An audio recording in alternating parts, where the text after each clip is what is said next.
Namaskar, hello and a very warm welcome viewers. You're watching the special presentation of Sunset TV, Bills and Insight, your one-stop destination for views, news and analysis of proposed legislations of India that have far-reaching implications and impact your life.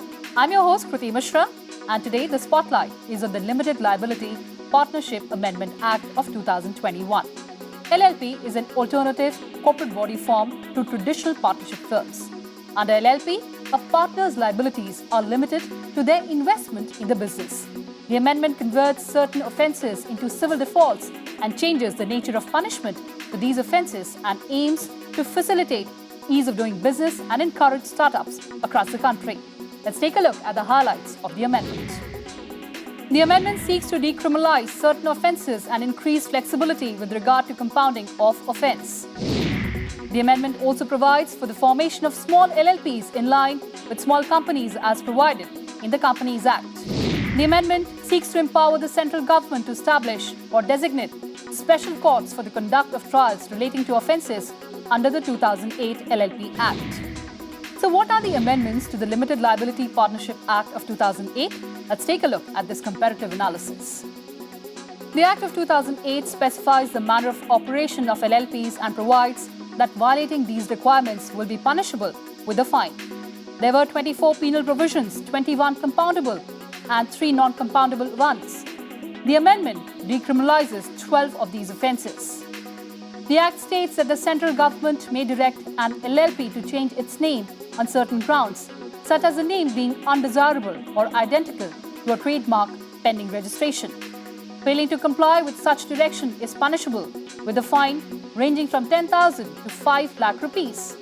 The amendment removes some of these grounds and empowers the central government to allot a new name to such an LLP instead of levying a fine. Under the Act, if the partners carry out an activity to defraud their creditors, the punishment was of imprisonment up to 2 years and a fine between 50,000 to 5 lakh rupees. The amendment increases the maximum term of imprisonment from 2 years to 5 years.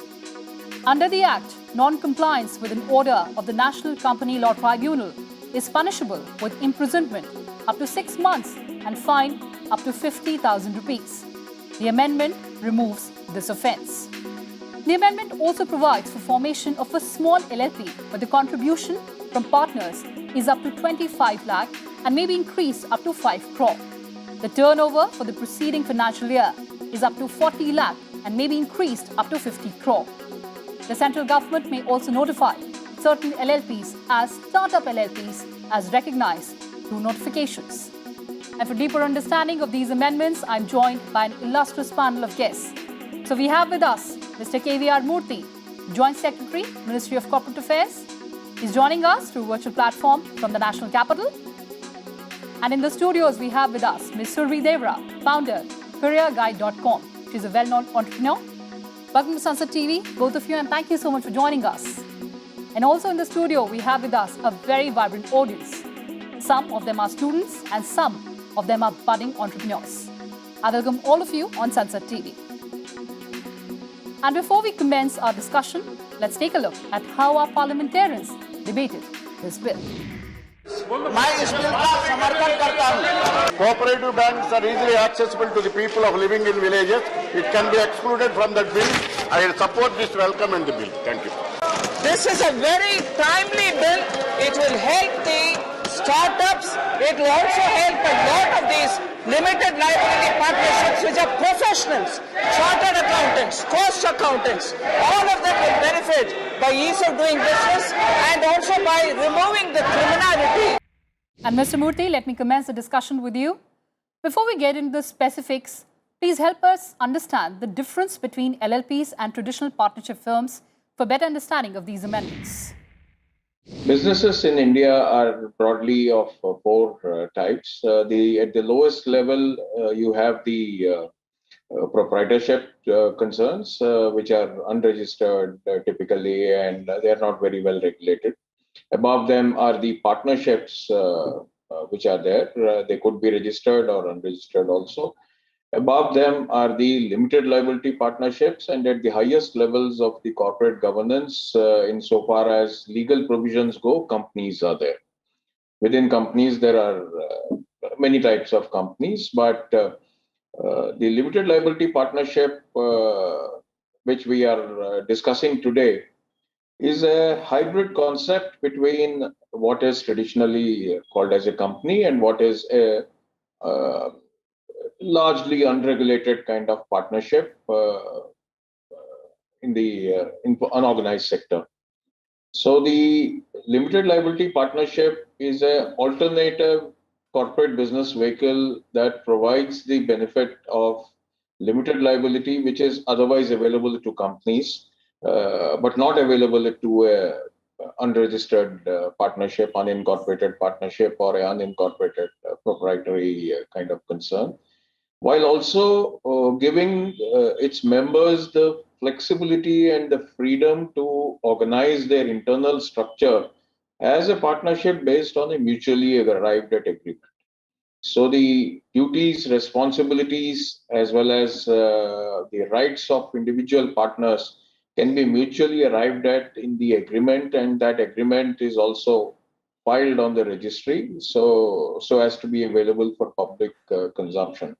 So in that sense, a limited liability partnership is a hybrid concept between a company and a unregistered kind of partnership, and carries with it the benefit of limited liability while simultaneously allowing the flexibility in organizing their internal structure as well as their duties, responsibilities, and rights as per a mutually arrived at kind of agreement. So typically, LLPs do not have a memorandum of association or an article of association, which is otherwise necessary for incorporating a company, and only a agreement guides all its internal functioning, and the corporate governance framework also can be decided upon between the partners and concluded in the agreement. All right, so that was the broad understanding of the concept. Ms. Evra, coming to you. Earlier, we did not have a simplified regulatory regime for the LLPs. Now, the fact that we'll have small LLPs in India, they will become a reality. Do you think that this will put LLPs or give a level playing field to the LLPs when compared to the large companies under the Companies Act of 2013? More than competitive edge, we will have a lot of structure and a lot of MSME will start coming under this structure.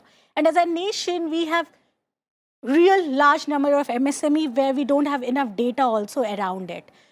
Informal agreements which keeps coming up, as Sir mentioned about the partnership agreements which has been informally. So yes, today with LLP structure, all these informal arrangements will start coming up.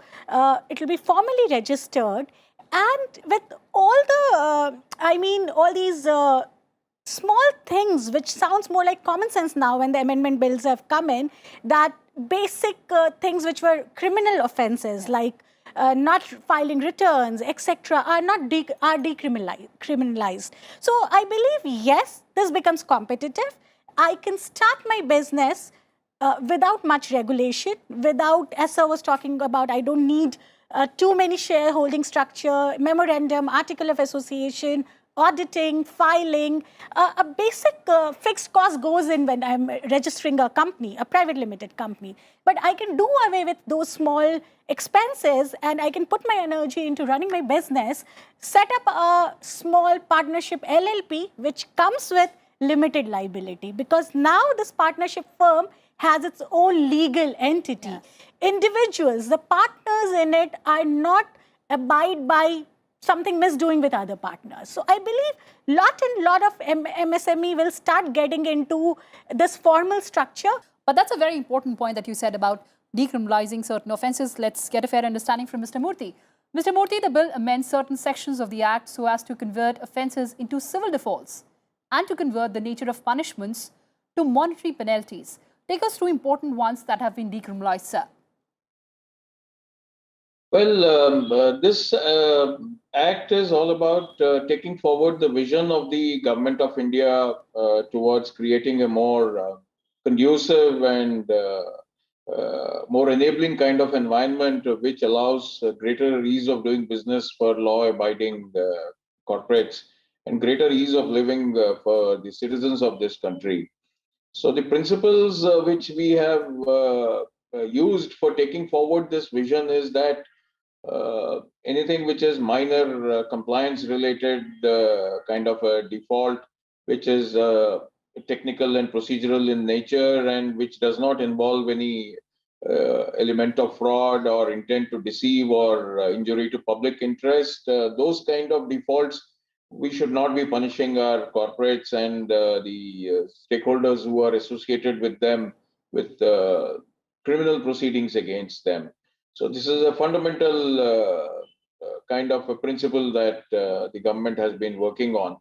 And that is behind the decriminalization, which we did with the Companies Act to begin with, and which we have then done with the LLP Act also.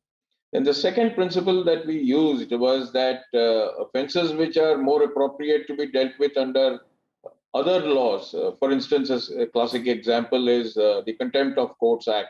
And one of the provisions which we have decriminalized by eliminating it altogether in the LLP Amendment Act is the one which related to, as you mentioned some time ago, non-compliance with the orders of the tribunal.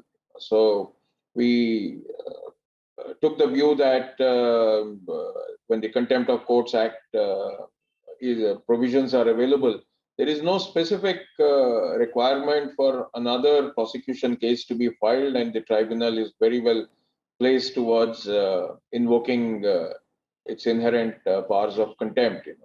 So that is another principle that we use for. And the third big principle that we used was that those defaults which can involve substantive compliances or fraud or intent to deceive, those we will not touch. So we've essentially decriminalized 14 out of these 21 compoundable offences. 12 of them have been decriminalized and 2 of them have been separately handled. So one out of those 2 we have omitted altogether from the statute.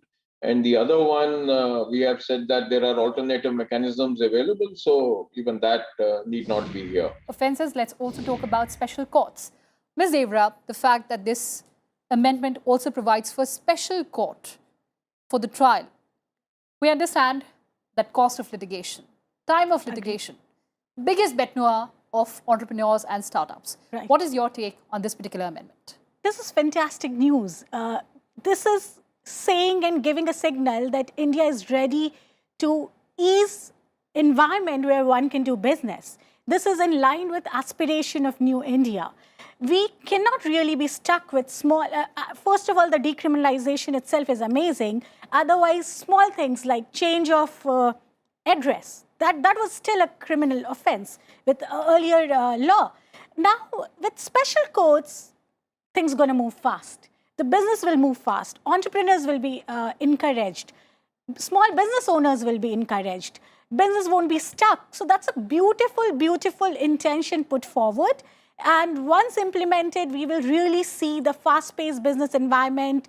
Let's talk about another important in-house adjudication that is, of course, part of this amendment.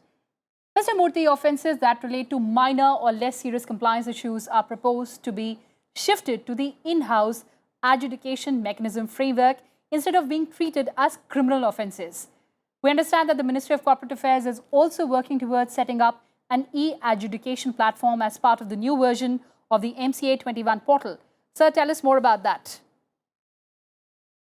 Well, all of you would be aware that we already have an internal adjudication mechanism which is already functioning under the Companies Act, wherein the registrar of companies is authorized to adjudicate on these defaults which are of minor procedural and technical nature, which do not involve too much of a subjective assessment of whether the default has taken place or not.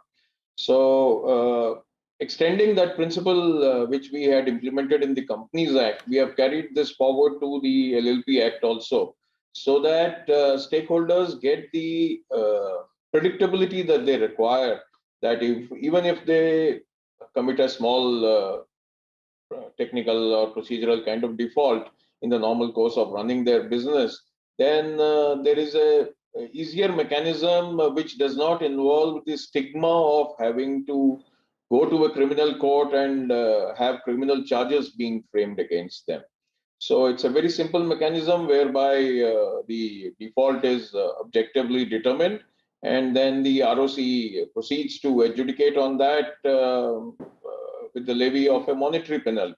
So there are no criminal charges which are laid out against the LLP or its partners, and with a small rap on the fingers of the LLP, so to speak, they can set right their defaults. The basic fundamental principle is, again, going back to what the government had in mind, is that we would not like the corporates to be punished with serious criminal charges for minor technical defaults. So it's a very well functioning kind of a system which is already prevalent in the companies, for the companies. Yes. And we have extended that now to the LLPs also. Going forward, when we launch the MCA 21 version 3, that's the third generation system that we will be launching in a few days from now. We are building an e-adjudication platform whereby the notices will be electronically delivered. The replies to those notices will be again electronically submitted by the stakeholders, and the adjudication will be happening on an e-platform with there being no requirement for a physical attendance of a partner of a LLP, Yes. unless if he himself so desires it. So the basic fundamental principle is that physical presence for adjudication will not be mandatory. Time to take some questions from our budding entrepreneurs present with us in the studio right now. Please go ahead, introduce yourself and speak your mind. We know that India is seeing a revolution of startups currently. So how does LLP as an act facilitate entrepreneurship more than the traditional partnership? That reminds my time when I started up and I was debating on what sort of structure I should get through it. The interesting thing is that, as Murthy sir was also talking about, partnership LLP is a hybrid model or hybrid structure where we are talking about partnership firm as well as all the goodness of company, a private limited company. Today, a partnership firm, partnership LLP also becomes a legal identity. That means partners involved into the business or the partners involved into creating this LLP are not responsible for a third partner's fraudulent or promises, and they are safeguarded from this. This was a very, very beautiful amendment which has come in, and this will really push Isha.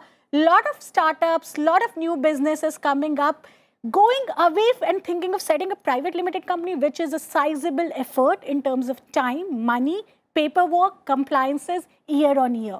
You must have heard Murthy sir talking about a partnership LLP can be designed by a mutual agreement between partners, but it would have simplicity that you won't have memorandum, you won't have shareholding structures, you won't have article of association. So a quick work, but in the framework where you are safeguarded and you have limited liability. That also means that if business is not doing good, your personal assets cannot be touched. Ma'am, my question to you is, we saw further categorization within the amendment with regards to small LLPs and startup LLPs.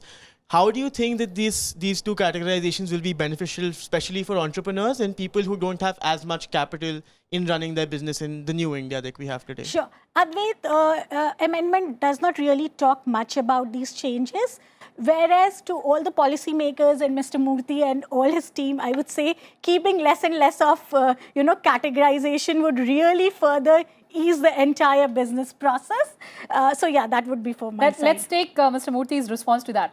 Within the LLP framework, we already have a system in place wherein if an LLP has a contribution less than 25 lakhs and a turnover of less than 40 lakhs per annum, there is no requirement for them to get an audit of their accounts conducted on a year-to-year basis. So you would also recall that we already have a concept of small companies in place and under the Companies Act. So we wanted to bring in the same kind of concept for LLPs also, because the benefit that we wanted to extend to small LLPs was on the same lines as what we are giving to the small companies, whereby a small LLP will benefit from lesser filing fee, lesser additional fee which is charged if there is any delay in filing of necessary documents. Then, as I explained, if you are a very small LLP, then you don't have the requirement to get your accounts audited on a year-to-year basis.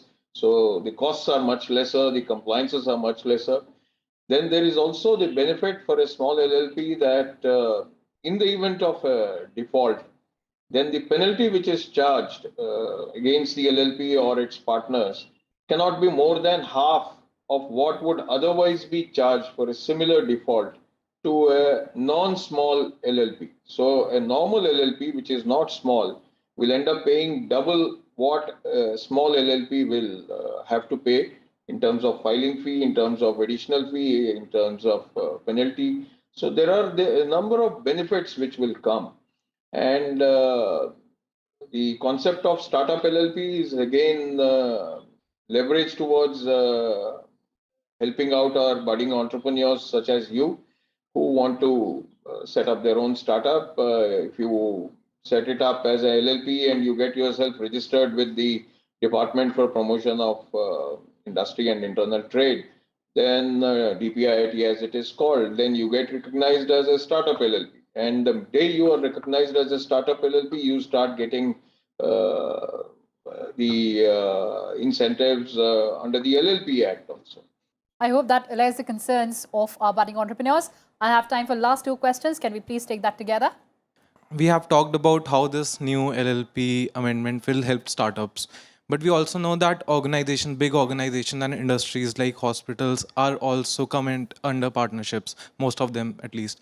So how will this act help them? As we know that many sections of the LLP means compoundable offense as well as non-compoundable offenses had been decriminalized.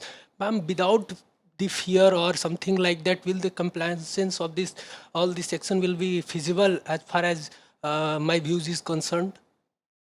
Mr. Murthy, there's a question on fear of compliance. I will put it this way that the whole objective of decriminalization is to remove the fear of criminal prosecution for small defaults which have no criminal intent as such. In the case of the LLP Act, earlier every default was punishable only by a criminal case. And a partner of a LLP could be dragged to a criminal court for prosecution, which the registrar would be in a position to file for even small procedural and technical defaults. So the whole purpose of this decriminalization is that the government wants people to focus more on doing their business legitimately instead of having to be afraid of landing up in a soup for even small minor transgressions, which have no intent to commit fraud or something like that. So our intent is that we would like fraud to be punished harshly. So that is reflected in the enhancement of the provision for imprisonment that we have done in this act, whereby if you commit fraud, then you are liable for imprisonment up to 5 years.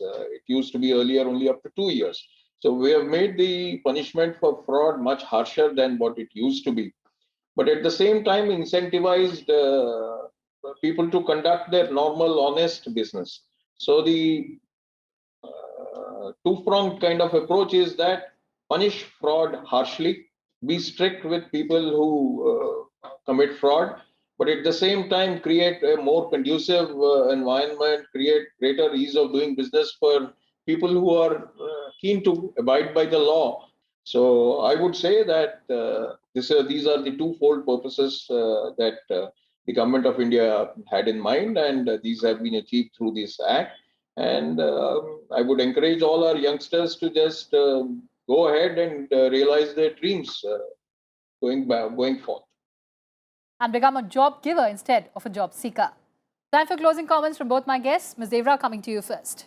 I think the government and ministry has definitely given us an intent that India is a place where there'll be a lot of growth, a lot of ease of doing business, and there's a lot of inspiration and aspiration flowing from different places. And it also has given intent that let's formalize our informal sectors. Let's bring in more people who are under purview of data, regulations, and fearless where head is held high kind of a atmosphere. So that would be my closing comments. Mr. Murthy, your response. I would say this by quoting a little bit of data.